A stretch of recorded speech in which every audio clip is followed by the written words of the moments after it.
Kumusta? Mabuti! For today's video.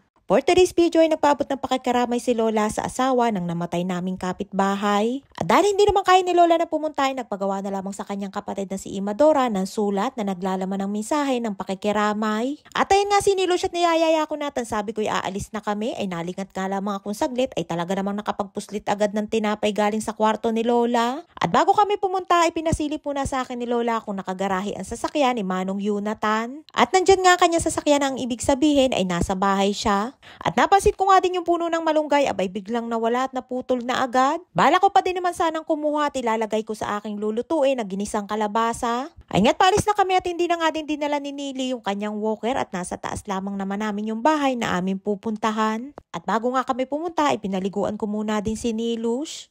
Ayaw pa nga ni Lola na paliguan ko at sabi sa akin ay pagbalik na lamang daw namin saka ako paliguan. Matagal na nga din kakilala ni na Lola yung namatay at yung anak na lalaki nun at si Nili ay naging magkaklase sa school. Eto na nga yung sulat na may mensahe ng pakikiramay na gustong ipaabot ni Lola. At ayun nga't ang kasama kong si Nilush ay ngunguya-nguya pa at may lamang pantinapay ang bibig. Ay kung sa ating nga ari sa Pinas at pupunta ng lamay si Nilush ay pihadong food trip si Nilush. At ayun nga't hindi na naubos ang tinapay sa bibig at panay ang nguya pa din. Andi din na nga kami sa Port Lore at wala pa nga ilang buwan ay kamamatay lamang din nung nakatira dyan sa kabilang pinto. Lalaki naman yun at ang edad ay nasa 60 plus lang siguro yun. Simula nga nang dumating ako dito ay pangatlo na si Aling Deborah na namatay na nakatira dito sa building.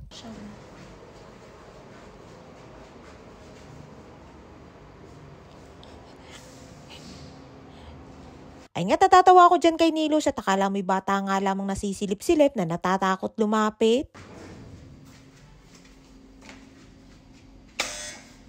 Ay nga nandito na kami at pagbukas ng pinto ay tinanong ko kung nasa loob si Manong Yunatan. At sabi ko iaabot lang namin yung sulat na pinadadala ni Lola. At pinapapasok pa nga niya kami at eto na nga si Manong Yunatan, yan yung asawa nung namatay. Shalom. Ay nga't ipinakilala niya kami dyan sa kanyang kasama sa bahay at yan pala ay kanyang anak. Dalawa ang kanilang anak at yung isa nga ay lalaki na naging kaklase ni Nilush. At bilang tanda ng aming pakikiramay ay nag-abot kami ng aming kamay kay Manong Yunatan. At dyan nga ikinukwento niya sa kanyang anak na kami daw yung nakatira sa kanilang baba. בסדר. בסדר? תגידי לך מה אמא רוצה להגיד. תודה רבה, תודה רבה לך. תודה רבה. Hindi ko nga alam kung anong ibig sabihin nung sinabi ni Nilush. Siguro ay mga salita yun na nagbibigay comfort sa pamilya ng taong namatayan. At napansin ko nga kay Nilush na parang nag-iba yung kanyang boses at nang napatingin ako sa kanya ay parang naluluha siya. Ramdam ko nga yung lungkot kay Nilush, siguro ay naaawa siya kay Manong Yunatan. At dahil nga namatay na yung kanyang asawa ay mag-isa na lamang din siyang nakatira sa bahay. Dito nga sa Israel kahit matatanda na at mag-isa lamang sila ay mas gusto nilang nakatira sa sariling bahay at nakabukod sa mga anak. At kahit nga may katandaan na din si Manong Yunatan ay siya din ang nag-aalaga sa kanyang asawa nung nabubuhay pa ito. Wala silang kasambahay, walang tagaluto, walang tagalinis ng bahay at wala ding caregiver. Hello.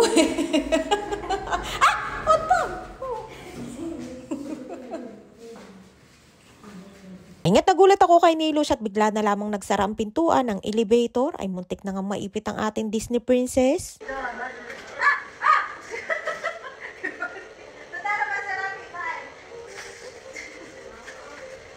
Ay nga't nagulat din ako kay Rapi at nang sasarahan ko na nga ang pinto ay nagmamadaling sumulpot at may dalang mineral. Hindi nga ako mahilig uminom ng kape pero napaka magugulatin ko ay paano pa kaya kung kape is life din ako. Ay nga't pagdating namin ay todo marites na agad si Nilush habang papunta pa lamang sa kwarto ni Lola. Inabutan nga ako ni Nilush ng kandila at pinasisindihan ni Lola at para daw yan kay Aling Deborah. Mahilig nga ang mga tao dito sa Israel na magsindi ng kandila at bilang pag-alala din sa mga namayapa nilang mga mahal sa buhay. Hindi ko na nga kinuha yan at sabi ko kay Nilush ay ang nasa lata na lamang ang aking sisindihan. Malaki pa nga at halos kalahati pa din ang laman at mas maganda nga din yan dahil may lalagyan. At pagkatapos ay niluto ko naman yung mga luma na mansanas at hinaluan ko ng apricot o mishmish ang tawag dito. Minatamis na prutas na puding naman ang tawag ni Lola sa luto na yan. At isinunod ko na ding lutuin ang ulam ko para sa tanghalian ang ginisang kalabasa. Ang binibili kong kalabasa ay yung maliit lamang at kulay berde ang balat at mas kalasa yun ang kalabasa natin sa Pinas. Hindi katulad ng mga naglalakihan na kalabasa na akala mo'y karwahe ni Cinderella. Hindi ko nga gusto ang lasa nun at kapag kinain ay buhaghag at hindi maligat.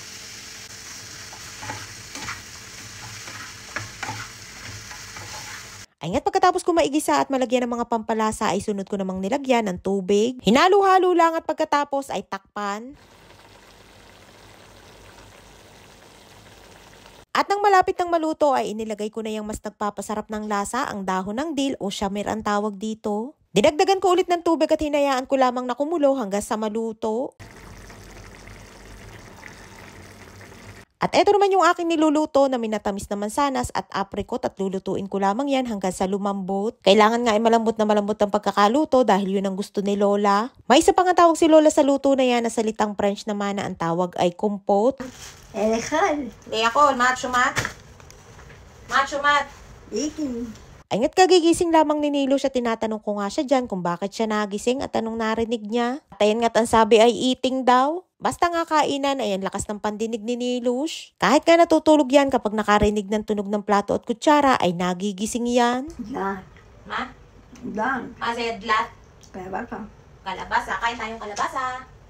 Ay nga't sarap na sarap si Nilush at ginawa na nga kaulam ng kanyang salad, ang niyadyad na kamatis at pipino. Ay siya hanggang dito lamang ating kwento for today's video at shoutout time na muna tayo. Shoutout po kay Angeline Nieva ng Cebu. Shoutout po kay Jervin Tacson ng Santa Rosa, Laguna. Shoutout po kay Louis Custodio Pumeda Cabase ng Las Piñas City. Shoutout po kay Rochelle Mancha ng Imos, Cavite. Shoutout po kay Jessa Bagapuro Rudas ng Pagbilao, Quezon. Shoutout po kay Eva Junela ng Purok Dos Magsaysay na Bunturan, Davao de Oro. Shoutout po kay Sara Tinidero Mejia ng New Zealand. Shoutout po kay Chen Nich ng Canlaon City, Negros Oriental. Shoutout po kay Eslian 5. Shoutout po kay Armel Jayag Kabuyaw ng Lagalag Chaong, Quezon. Shoutout po kay Ronel Mamuto Aleria ng Mindanao, Davao de Oro. At shoutout po kay Mary Chris Dionisio Espinola ng San Jose Malino, Mexico, Pampanga. Maraming po salamat sa inyong suporta at laging panonood. Mag-ingat po kayo palagi. And please subscribe to my YouTube channel. Please follow and share. Salamat.